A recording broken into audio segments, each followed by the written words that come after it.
Alright guys, this one is a blast because we see all the contrast. It's so much, it's so dense. Let's check this out. Prince Harry, you can make the most impact through your work with the foundation going forward.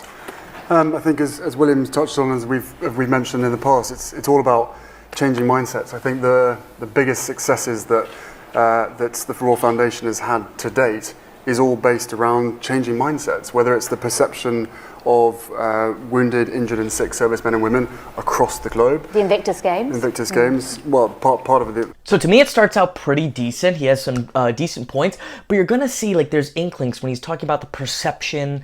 It's gonna get a little too impractical, I think.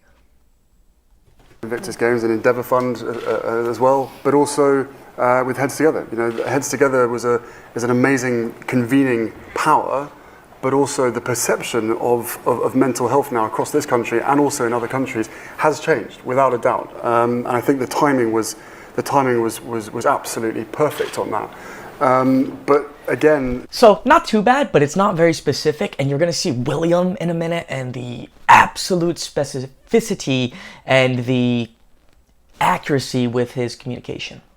It's all about tackling the cause and not the symptom. And I think in today's society it's very easy to get sucked into trying to sort out the symptom.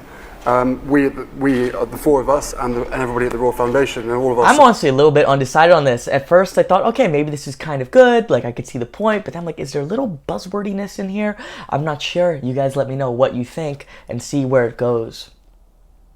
Supporters hopefully believe that actually in order to have long-lasting change, to have a long-lasting impact, you have to somewhat ignore the symptom or go to the symptom, talk, listen to them, and then wind it all the way back to find out the cause, because otherwise you're just putting a band-aid on the problem. All right, now it's getting a little bit too many words. I think he's been around Meghan too much. Like, he makes sense, but it's too many words. It's talking a little bit of circles. You know, back end of last year, knife crime skyrocketed. And I spoke to some of the people at Royal Foundation and said, right, knife crime, let's look into it. But in reality, knife crime is a symptom of a cause. So therefore, go and speak to the young people, which is what we're doing, speak to those communities and actually listen to what they think the problems are. And then rewind it all the way back and go, right, what is... This has been repeated over and over, but there's a huge problem with this. Like, I see a lot of, like, the perceptions of, like, law enforcement and stuff now, where they're like, you know what? We need to talk to the people who are being arrested. I'm not saying those people, you know, you need to listen to them a little bit, but then they're like, and we're going to get the truth from them. It's like, let's talk to the kids and say why they're doing knife crimes. I was used to do, like, promotions when I was a teenager. You know, I needed to make some money. It was, like, giving out flyers, and there were a bunch of dirtbags around. It was just dirtbags selling illegal things. And they would get arrested. They're like, oh, that cop was this, that cop was that, they blah, blah, blah. They all were guilty. Like, it's weird that it's like common sense is out the window. It's like we get these things and organizations like, you know, we talked to, you know, everyone who's been arrested. And it turns out 100% of police arrested them for nothing and they did absolutely nothing wrong. We need to act on this idea. Like, you need to have a little bit of discernment and not just listen to people, because people commit crimes, lie, or they rationalize. It's like weird that this became like a thing that got lost, you know. Again, I've seen it. Everyone I knew got arrested. You know, they were like, you know, always blamed other people, and they were guilty. I knew they were, and they claim not to be. It's ridiculous. The root cause of all of these different issues. Then effectively you're saving money as well, because you're saying, right, we're investing all of our time, all of our effort into this problem, and by fixing that, we're going to fix. So you're not coming in telling them what to do, no. You are helping them to facilitating them coming up with the solutions. Exactly what William said. Notice how the interviewer, who I think she does a very good job, you know, she softens some of Meghan's rudeness. She has to basically like give us a cliff notes to clarify what he's saying. Speech, you know, we're the Royal Foundation. I'm not saying that other foundations don't listen, but we pride ourselves on going into a situation, convening Let's people. get to William. And collaborating again. I think it'd be wonderful if we could do another project or another campaign, you know, similar impact Heads Together, or you know, as a unit. Is it just me, or do you feel more relaxed as soon as he starts talking? Like, it's less like frantic. As a family.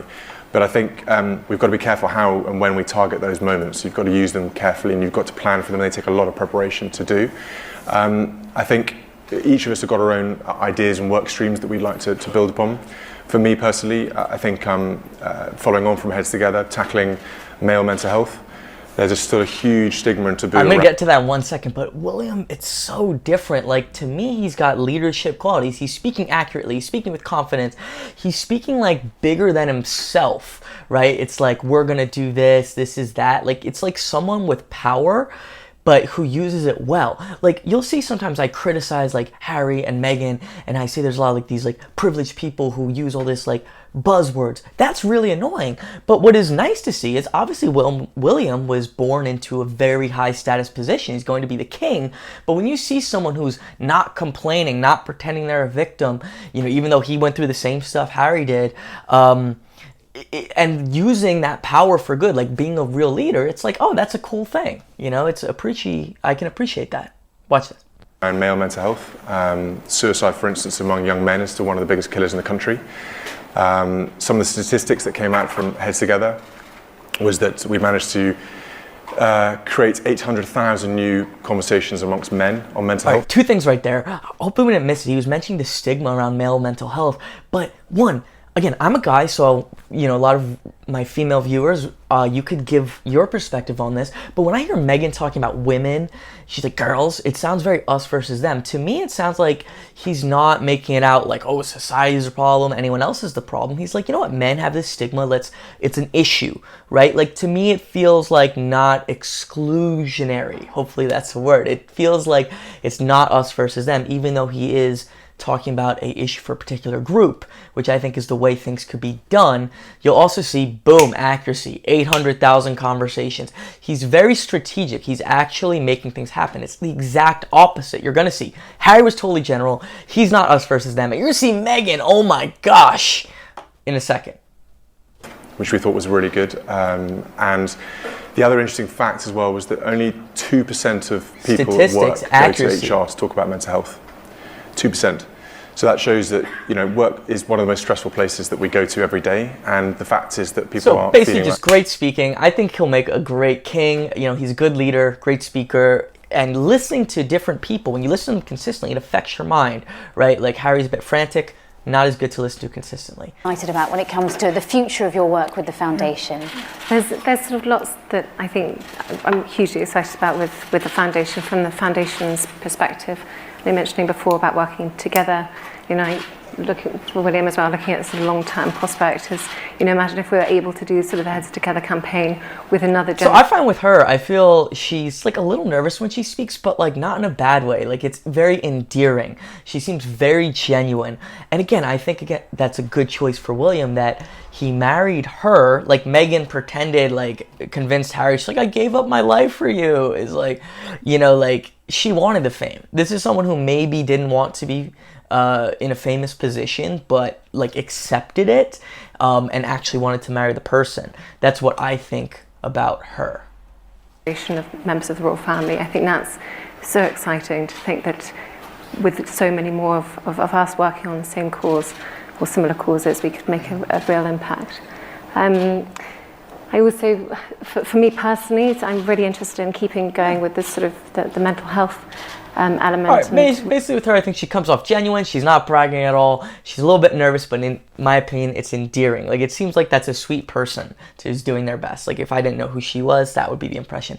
Now look at Meghan, compared especially to the opposites. Be beneficial to all mothers and parents out there.